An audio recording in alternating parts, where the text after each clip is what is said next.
Hi, I'm Shannon Green with at Chronic Pain Austin, which is my Facebook page. I'm here for another GBS video. This is GBS video number 6 in my series of GBS videos.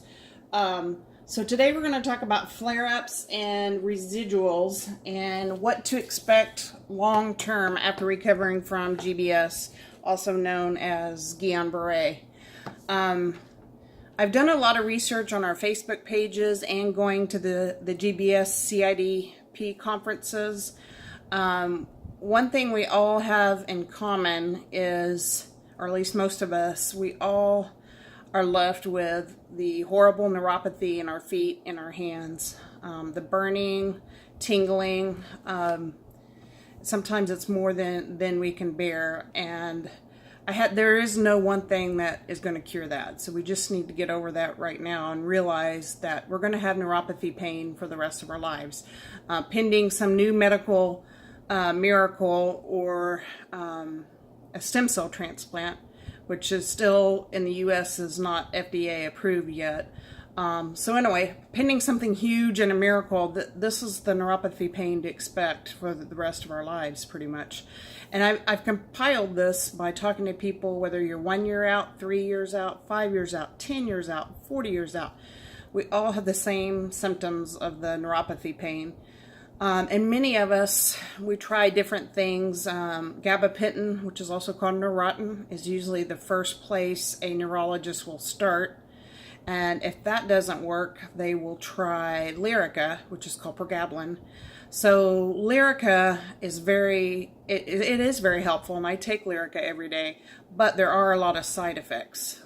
So you kind of have to balance the side effects and the amount of pain you're willing to put up with.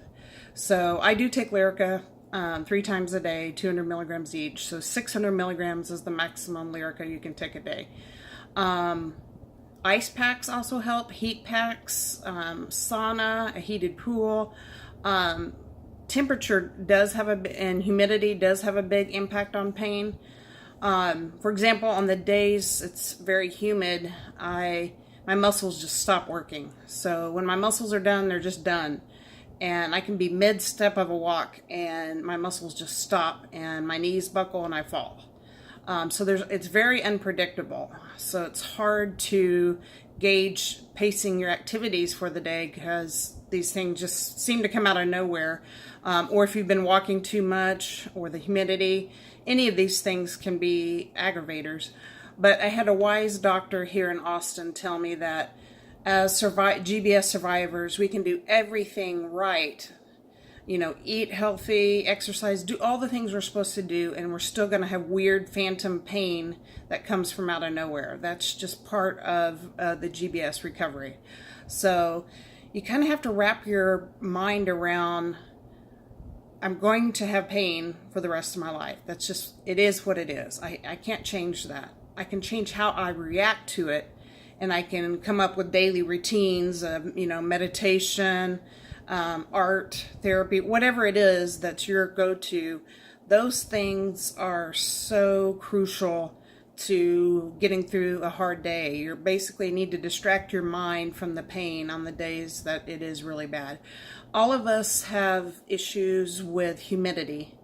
So humidity is probably, I know when I look at the weather forecast, if it's 80% or more, that I'm going to be feeling more pain that day and it's going to be a rougher day. So let me talk a little bit about the names. So when you have a bad flare-up after GBS, most doctors refer to it as residuals.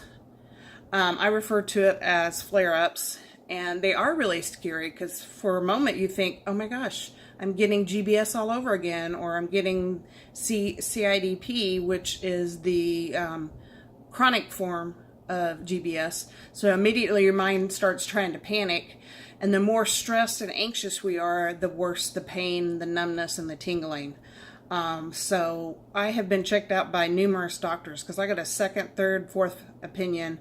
I kept telling the doctors, I can't live in this much pain. There's got to be something we can do. And I have tried everything, and I do mean everything.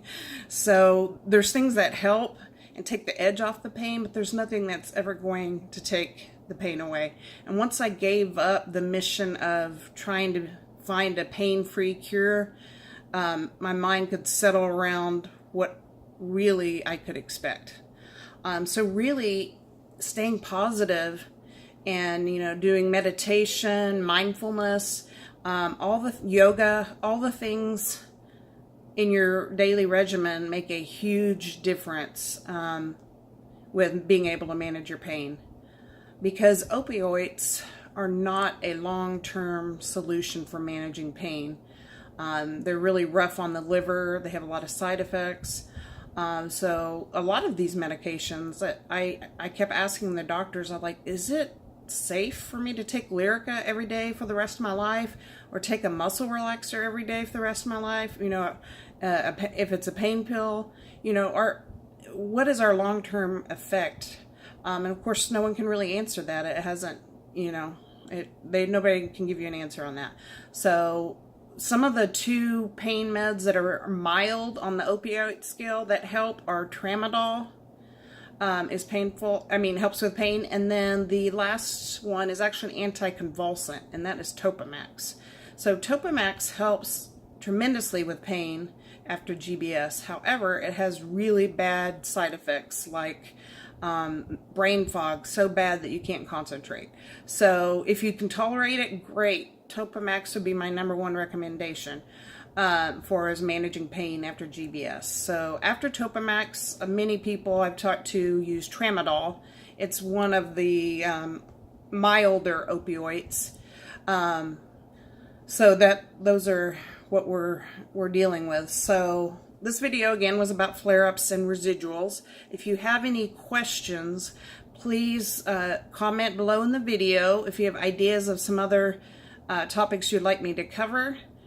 Thank you for your time. Again, you can find me on Facebook at Chronic Pain Austin. So shoot me a message or comment. Thank you for your time.